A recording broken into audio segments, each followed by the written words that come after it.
Assalamualaikum warahmatullahi wabarakatuh.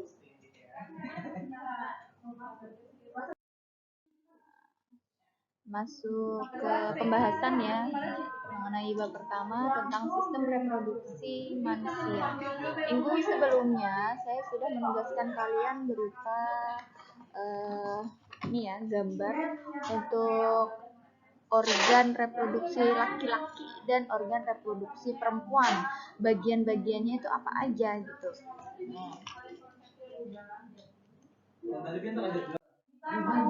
Sebelum masuk materi, sebenarnya reproduksi itu apa? Gitu ya. Jadi proses individu menghasilkan individu baru. Tidak hanya pada manusia, pada semua makhluk hidup pasti memiliki melangsungkan keturunannya, gitu ya, melestarikan jenisnya, baik dari tingkat sederhana seperti bakteri sampai yang lebih kompleks seperti kita manusia. Nah, yang saya jelaskan ini tentang reproduksi pada manusia. Nah, perlu kalian pahami untuk sistem reproduksi pria atau laki-laki dengan perempuan itu sangat berbeda, baik dari segi anatominya dan dari segi morfologinya ya. Untuk reproduksi pria itu menghasilkan sel kelamin jantan atau yang kita kenal dengan istilah sperma. Tuh, jadi untuk reproduksi pria itu terdiri ada atas kelenjar-kelenjar dan saluran untuk mengeluarkan sperma. Nah, ini ya, ini organ-organnya pada sistem reproduksi pria. Ini bagian anatominya. Anatominya di dalam ada ureter, vesicula finalis, dan lain sebagainya, seperti yang kalian kerjakan di minggu sebelumnya ya, untuk organ reproduksi pada laki-laki. Pada perempuan pun seperti itu ya. Nah, pada perempuan itu sistem reproduksi wanita atau perempuan menghasilkan sel telur. Nah, ada sepasang ovarium, ini ya, ada sepasang ovarium, ada dua ya. Sepasang ovarium menghasilkan ovum atau sel telur. Nah, sebelum ovarium itu ada namanya saluran tuba fallopi. Jadi kedua saluran tersebut bermuara pada uterus atau rahim. Ya, ini bagian-bagiannya pada morfologi, pada anatomi reproduksi wanita atau perempuan. Itu ya, ada serviks, ada uterus atau rahim, kemudian ovarium, tuba fallopi, dan pembuluh. Ini yang tidak bisa diamati dari luar. Kalau yang diamati dari luar itu kan bagian morfologinya. Bisa terlihat vagina, labio mayor, labia minor ya. Nah, untuk proses fertilisasi atau pembuahan, ketika ovum telah matang, ovum dikeluarkan dari ovarium menuju uterus. Pelepasan ovum itu disebut dengan istilah ovulasi. Dalam perjalanannya ke rahim atau uterus, ovum bertemu sperma di tuba fallopi atau saluran telur ya. Ovum akan dibuai oleh sperma. Jadi pembuahan itu bisa bertemu di saluran telur atau tuba fallopi. Kemudian pembuahan ovum oleh sperma disebut dengan proses fertilisasi. Nah, ini ya, proses fertilisasi. Jadi proses pembuahan yang terjadi di saluran telur atau di tuba fallopi tadi itu, ketika ada inti ovum di situ bertemu dengan inti sperma. Nah, jadi dari ribuan sel sperma yang masuk ke dalam uterus atau rahim dan yang hanya bisa mampu melewati tuba fallopi dan menembus sel telur itu hanya satu. Jadi pemenangnya itu hanya satu ya. Yang terpilih itu hanya satu dari ribuan sel sperma. Nah, itu yang masuk adalah inti kepala sperma ini. Inti spermanya ini didorong oleh ekor masuk dan melakukan peleburan dengan inti ovum di saluran telur atau di tuba fallopian ya.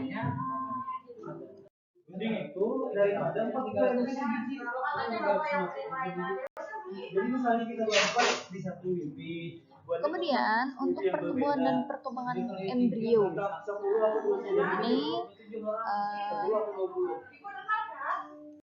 langsung sini aja ya, masuk ke gambar.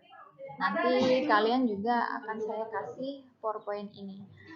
Berikan PowerPoint ini. Jadi proses perkembangan zigot setelah fertilisasi sampai menempel pada dinding rahim atau uterus. Jadi pertama ini ovarium. Nah ini ya, ovarium menghasilkan melakukan ovulasi ya, menghasilkan ovum. Nah ovum ini ketika terjadi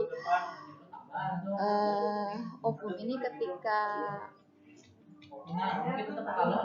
terjadi fertilisasi, nah, jadi inti sperma dan ovum melakukan peleburan membentuk sebuah zigot. Zigot ini nanti akan melakukan pembelahan secara mitosis menjadi 2 sel. Nah dari 2 sel pembelahan lagi, mitosis lagi sampai 8 sel. Nah kemudian membentuk sebuah embrio. Nah, embrio ini nanti akan menempel pada dinding uterus. Disebut dengan implantasi, gitu ya. Nah, ini bakal menjadi janin. Nah, setelah hari ke-12 terbentuk lapisan luar berupa ektodermis. Jadi tadi setelah embrio menempel di uterus atau dinding rahim, setelah hari ke-12 akan membentuk ada 3 lapisan.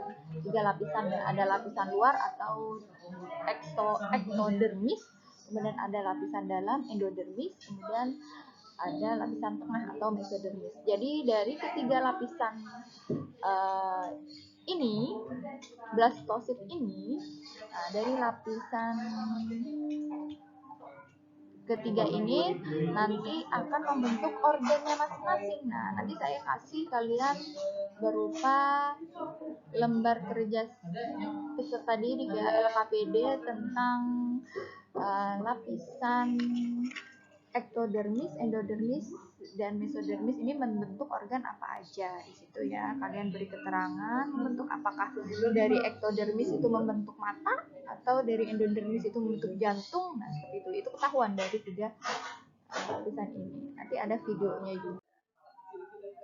Kemudian pada minggu ke-8, struktur umum tubuh dewasa telah mulai terbentuk dan plasenta juga telah terbentuk gitu. Jadi ketika embrio tadi sudah membentuk sebuah lapisan mesoderm, exoderm dengan endoderm, itu akan membentuk sebuah plasenta gitu ya. Jadi janin itu akan bisa hidup di dalam rahim ketika mendapatkan asupan makanan dari mana? Dari plasenta. Jadi ini cairan amnion ya, cairan amnion. Ini plasenta gitu ya.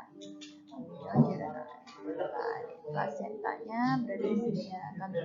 Gambarnya kalian perhatikan. Nah ini ya, kantong telur, kuning telur, amnion, korion. Jadi proses perkembangan embrio hingga terbentuk janin terjadi pada minggu ke-4, ke-7, dan ke-13. Nah, saya lanjutkan ya. Saya lanjutkan untuk siklus haid. Siklus haid pada perempuan hanya terjadi pada organ reproduksi perempuan, pada wanita. Jadi haid atau menstruasi, darah menstruasi itu dikatakan sejak masa pubertas ya. Kalau dalam Islam dikenal dengan istilah balik, sudah masuk masa balik itu sekitar 10 sampai 15 tahun untuk perempuan itu ya. Kemudian perubahan tingkat hormon mempertebal jaringan endometrium atau rahim. untuk memperbanyak darah. Nah, jadi zat makan bagi telur yang dibuahi. Jadi minggu pertama ini terjadi menstruasi, minggu kedua, minggu ketiga terjadi ovulasi lagi, minggu keempat dan siklus berulang seperti itu ya, perubahan dinding rahim pada sel telur, masak dan menstruasi. Ini ya, nanti bisa kalian baca sendiri di PowerPoint saya. Dari minggu pertama sampai siklus haid berlangsung hingga minggu keempat gitu ya, minggu keempat. Jadi minggu keempat ini jika rahim itu sel telur yang sudah matang dibuahi atau terjadi fertilisasi dan terjadi implantasi di dinding rahim atau perempelan embrio di dinding rahim, itu proses haid akan berhenti dan dilanjutkan dengan proses kehamilan gitu ya. Nah, sebaliknya jika tidak ada proses fertilisasi atau pembuahan sel telur dan sel sperma, itu akan luruh kayak gitu ya. Jadi ovum yang sudah matang tadi akan luruh dan keluar bersama lapisan dinding rahim sebagai darah haid. Jadi sistem haid ini, siklus haid ini berlangsung hingga perempuan berusia sekitar 40 tahun hingga 50 tahun. Jika sudah kisaran umur itu dan berhenti haid, tidak pernah haid lagi, dinamakan masuk ke masa menopause gitu ya. Nah, itu yang terjadi pada anatominya reproduksi perempuan. Kalau pada laki-laki ada namanya ejakulasi ya, ejakulasi. Jadi pada alat reproduksi pria, ketika spermatogonia itu matang menjadi spermatid, dan spermatid ini bakal calon sperma gitu. Nah, proses pertama kali terjadinya ini pada masa pubertas ya, berbeda dengan perempuan ya, sekitar 10 tahun sampai 15 tahun. Kalau laki-laki ini 12 tahun sampai 16 tahun ya, sudah dianggap puber, balik dalam Islam, balik ya. Untuk sel sperma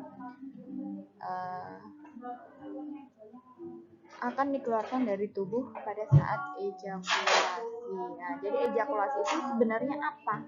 Nah, ini pengeluaran semen dari uretra gitu ya, saluran uretra. Nah, pada anak remaja itu pasti pernah ya kalian mengalami namanya mimpi basah. Itu yang keluar semen ya, yang keluar itu semen dari uretra ya, sperma istilahnya, sperma ya, sel.